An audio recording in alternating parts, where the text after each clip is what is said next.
A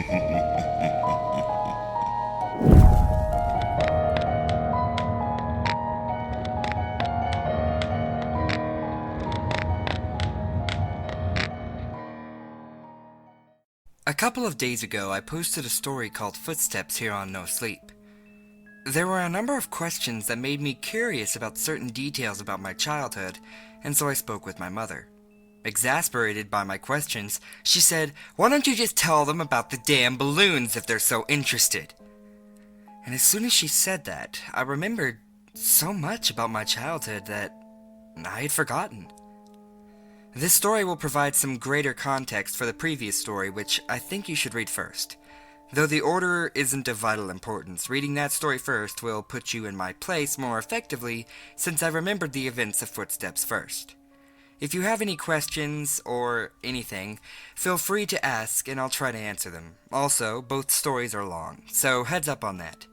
I'm just hesitant to leave out any details that might be important. When I was 5 years old, I went to an elementary school that, from what I've come to understand, was really adamant about the importance of learning through activity. It was part of a new program designed to allow children to rise at their own pace, and to facilitate this, the school encouraged teachers to come up with really inventive lesson plans. Each teacher was given the latitude to create his or her own themes, which would run for the duration of the grade, and all the lessons in math, reading, etc. would be designed in the spirit of the theme.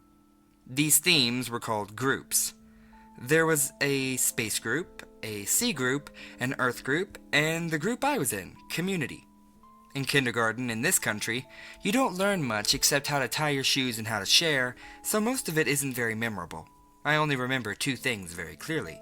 I was the best at writing my name the right way, and the balloon project, which was really the hallmark of the community group, since it was a pretty clever way to show how a community functioned at a really basic level. You've probably heard of this activity, actually. On one Friday, I remember it being Friday because I was excited about the project and it being the end of the week. Toward the beginning of the year, we walked into the classroom in the morning and saw that there was a fully inflated balloon tied off with string taped to each of our desks. Sitting on each of our desks was a marker, a pen, a piece of paper, and an envelope. The project was to write a note on the paper, put it in the envelope, and attach it to the balloon, which we could draw a picture on if we wanted.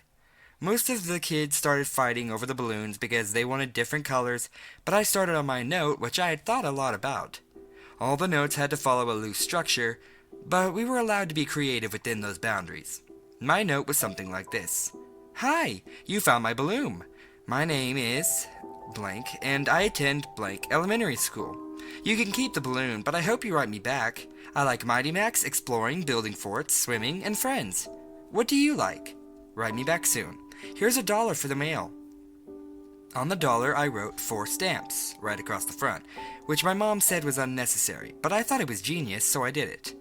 The teacher took a Polaroid of each of us with our balloons and had us put them in the envelope along with our letter. They also included another letter that I assume explained the nature of the project and sincere appreciation for anyone's participation in writing back and sending photos of their city or neighborhood.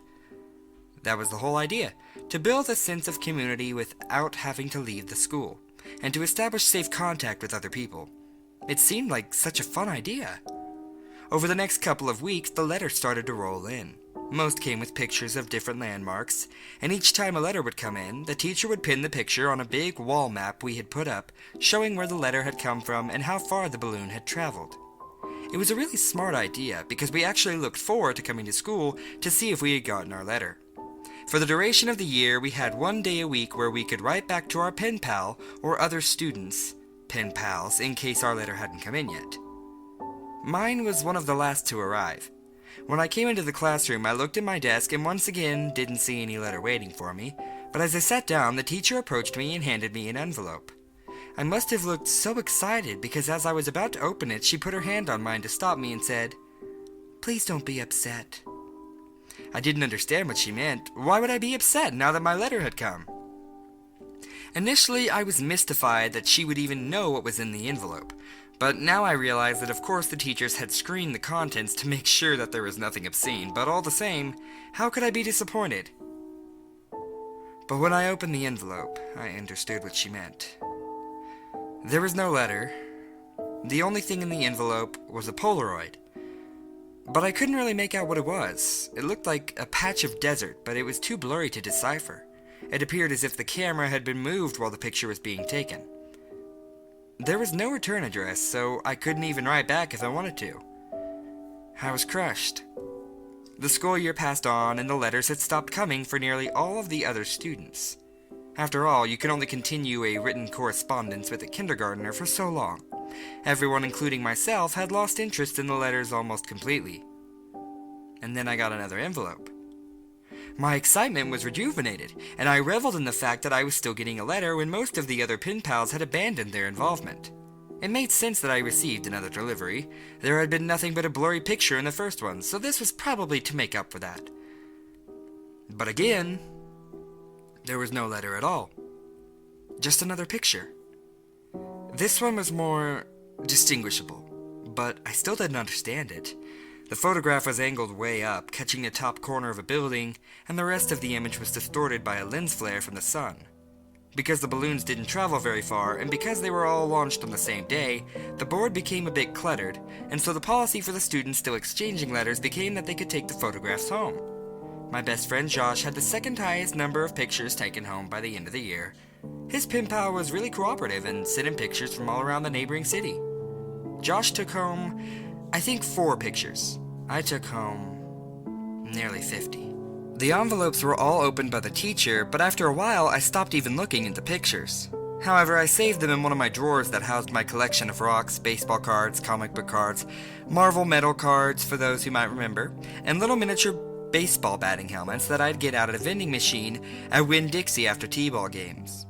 With the school year over, my attention turned to other things. My mom had gotten me a small snow cone machine for Christmas that year, and Josh had really coveted it, so much so that his parents bought him a slightly nicer one for his birthday, which was toward the end of the school year. That summer we had the idea that we could set up a snow cone stand to make money. We thought we'd make a fortune selling snow cones at $1. Josh lived in a different neighborhood, but we eventually decided that my neighborhood would be better because there were a lot of people who cared for their lawns. The yards in my neighborhood were slightly bigger. We did this for 5 weekends in a row until my mom told us that we had to stop, and I've only recently come to understand why she did that. On the 5th weekend, Josh and I were counting our money. Because we both had a machine, we each had a separate stack of money that we put together into one stack, and we then split it evenly. We had made a total of $16 that day, and as Josh put out my 5th dollar, a feeling of profound surprise consumed me. The dollar said, 4 stamps. Josh noticed my shock and asked if he had miscounted. I told him about the dollar, and he said, "That's so cool, man." As I thought about it, I came to agree. The idea that the dollar had made it right back to me after changing so many hands floored me. I rushed inside to tell my mom, but my excitement coupled with her being distracted by a phone call made my story incomprehensible, and she responded simply by saying, "Oh wow, that's neat." Frustrated, I ran back outside and told Josh I had something to show him. Back in my room, I opened the drawer and took out the stack of envelopes and showed him some of the pictures. I started with the first picture, and we went through about 10 before Josh lost interest and asked if I wanted to go and play in the ditch, a dirt ditch down the street from my house before his mom came to pick him up. So that's what we did. We had a dirt war for a while, but it was interrupted several times by rustling in the woods around us. There were raccoons and stray cats that lived in there, but this was making a little too much noise, and we traded guesses at what it was in an attempt to scare each other. My last guess was that it was a mummy, but in the end, Josh just kept insisting that it was a robot because of the sounds that we heard. Before we left, he got a little serious and looked me right in the eyes and said, "You heard it, didn't you? It sounded like a robot. You heard it too, right?" I had heard it, and since it sounded mechanical, I agreed that it was probably a robot. And it's only now that I fully understand what it was that we heard. When we got back, Josh's mom was waiting for him at the kitchen table with my mom. Josh told his mom about the robot. Our moms laughed and Josh went home. My mom and I ate dinner, and then I went to bed. I didn't stay in bed for long before I crept out and decided that, due to the day's events, I would revisit the envelopes since now the whole affair seemed much more interesting. I took the first envelope and set it on the floor and set the blurry desert Polaroid on top.